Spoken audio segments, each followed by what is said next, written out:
What's up, everybody? Welcome back to another Destiny video. And well, if you don't know, now you know. There's a bit of controversy surrounding Destiny 2, as it has been sentenced to the death of 1,000 small lashes, where it's all these small little problems within Destiny have left this egregious gaping wound that really the community is left to deal with. Every year there is this big event called the Solstice Event within Destiny. Do in-game event where you could buy stuff and do different transactions and whatnot. And there's this boycott going around it, and you could find it on Reddit, and it says, with all the latest controversy surrounding microtransactions, the Solstice Event is a great opportunity to speak with your wallet. And we know this within the gaming community, that if you really want to get the developers to listen to you, you gotta hit them where it hurts, right where their wallets are. And this thread starts out with saying, as mentioned in aztecross and Dado's videos, Bungie has turned Destiny 2 into a microtransaction hell, and the events they do seeming to only get more and more expensive and less fun, as seen with the Guardian games. Even Dado talked about how bad microtransaction is getting and really how bad it's got, because as somebody who's returning into Destiny, I've been blessed to not have to buy the DLCs because my community has been gracious enough to gift me those DLCs. But with somebody without a community and just somebody who's a casual wanting to come into Destiny, there's hundreds of dollars of barrier to get caught up with everything. It's insane. So this is going to be the response for everyone to say, hey, speak with your wallet.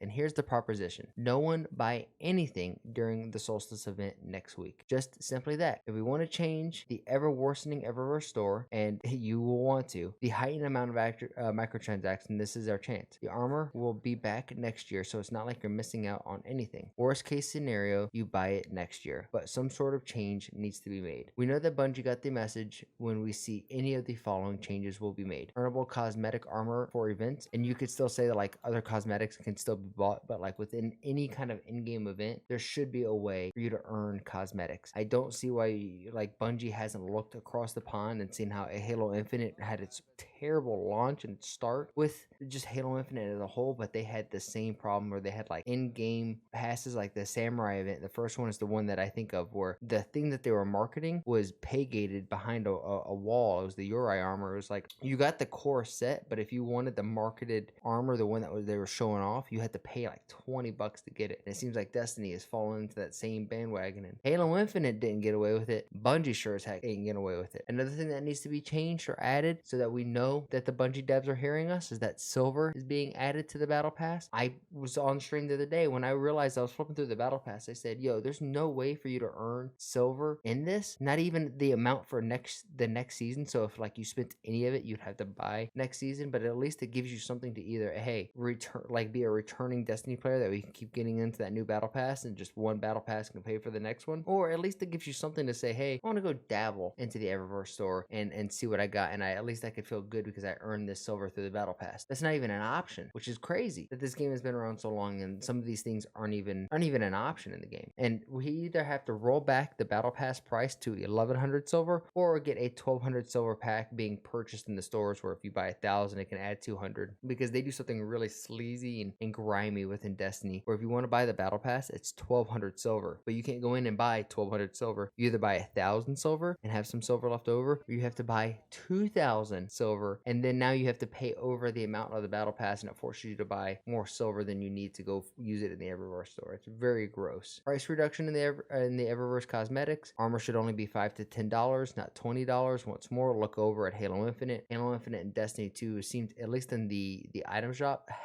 seemingly have the same issues. And Halo Infinite, at least I believe, has gone down small routes to fixing it, but nothing should cost you $20. I mean, Valorant is one game that is another one that comes up to mind of like how expensive it is. But with Valorant, it's completely free to play, so I kind of understand the justification and some of the pricing for the cosmetics, because you do get some really crazy stuff. Destiny, not even a little bit. I mean, it's crazy. This next one I have a little bit of an issue with, because it says a price reduction on dungeon keys. I'm more in the latter of the second half of this, where it's the elimination of them entirely. If you pay for a DLC for a game, nothing within the DLC should come with an extra added cost. That is ridiculous. Bundling them into seasons coins as they should be, and looking at you, sees into the deep, goes to the deep. Exactly. Earnable silver through gameplay. I can kind of understand this, but this would have to be like in-game stuff, like doing a raid. I don't know. Earnable silver through gameplay. Bungie would never, so I'm not even gonna hold my breath through that. This next one is huge. I'm running into this issue right now where earnable ornaments for sparrows, ghost shells, and just armor pieces through gameplay. It's crazy that I have all of these armor sets, but I can't break them down and turn them into ornaments unless I physically pay for it. That is so annoying. That I should be able to break down the same piece of armor 10 times to be able to scrap it into an ornament. That way I can convert any of my armor pieces to look like that thing. Like that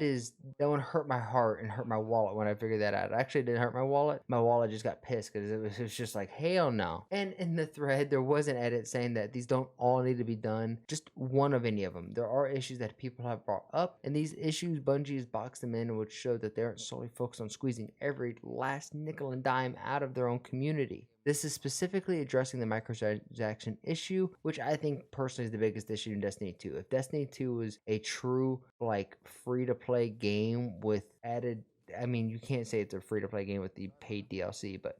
it costs way too much to play Destiny 2. It's egregious. If you want to protect other issues such as cheaters, like a maps for Gambit and Crucible, error codes, connection issues, server issues, bans, or anything else, you're welcome to join. I mean, personally, if we're going to be paying for DLC, PvP maps should come included in that, and the answer of it's too expensive to design PvP maps is just, it's unacceptable. You're paying for the DLC. If the DLC was free, it's expensive. I get it. But dog, the game is expensive. It's expensive. Okay, and then lastly, the second edit is people will make some good points in the comments mentioning wells and event participation. Another option would be not just logging on during event, but not supporting streamers who are participating in the event, or support those who are spending money in those items. Also, this post was made to make people aware of the opportunity the Solstice event is coming up. If you're happy with the state of the game and microtransactions and want to spend money, then go ahead. But understand some sort of effort has to be shown. Which, you know what, we're going to go ahead and upvote this because I completely agree. And this is something that I've been advocating in different games. Like, the only way that we can do something as a community is when we band together and just temporarily say, yo, we're not going to buy anything. Because these games make millions of dollars a day. So if you could just hit it for a week, that's literally tens of millions of dollars these companies are missing out on. And I promise you, when they see that, they're going to be like, yo, what is that issue? How do we fix it? And how do we fix it like yesterday? But if you guys are picking up with what I'm putting down, please hit that like button, subscribe. I stream on kick.com/Elrod. I stream virtually every day, Monday through Sunday. And I love all my first-person shooters. And I've really been playing a lot of Valorant and a lot of Destiny. Though, call me crazy, kind of have an itch to kind of get back into Call of Duty. But if that sounds like your energy and you're picking that up what I'm putting down, then go ahead, come over to Kick. I challenge you guys. Make somebody laugh today, and I'll catch you guys on the next one. Peace.